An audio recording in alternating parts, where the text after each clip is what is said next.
Back in Lesson 4, we worked with tracks to create chapter markers that would allow our viewers to jump directly to the content in the video stream that interested them. In this lesson, we'll take chapter markers to the next level and create what DVD Studio Pro calls a story.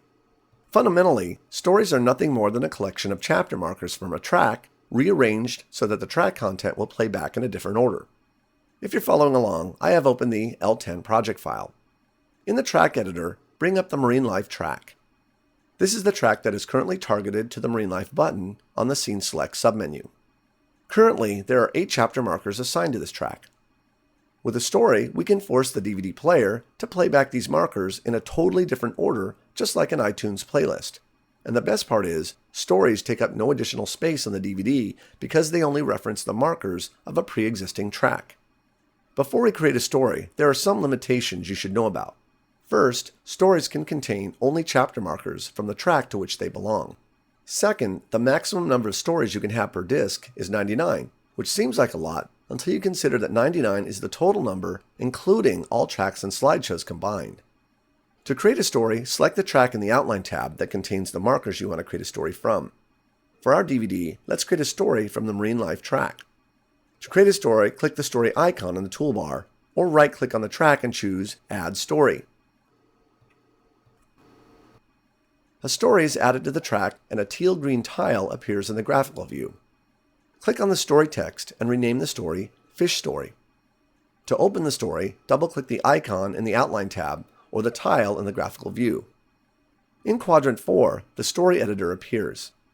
The current story appears in the View dropdown, and the track from which it was created appears to the right. The area directly below is called the source list, which includes a numbered list of all the track's chapter markers and their durations. Durations are calculated from marker to marker. For example, the Rockfish marker has a duration of 6 seconds. This is because the Garibaldi marker directly below it appears 6 seconds later in the track. Track markers are therefore like in and out points. The marker is where the segment begins, and the next marker in the list is where the segment ends. To build a story, you simply drag a marker from the source list into the area to the right called the entry list. Drag the Garibaldi marker to the entry list and release your mouse. When you click the play button in the viewer, only 5.5 seconds of the track will play, which is a segment of video between the Garibaldi marker and the Anchovies marker.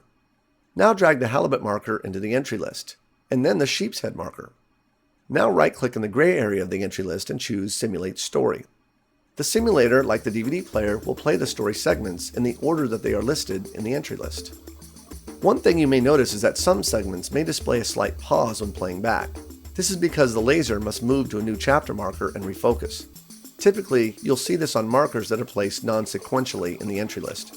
Markers that are placed sequentially will play back seamlessly. To change the order of your story playback, just drag up or down on one of the entries. To delete an entry, select it and press Delete. You can also replace a marker in the entry list by right-clicking in the marker and choosing a new marker from the menu that appears.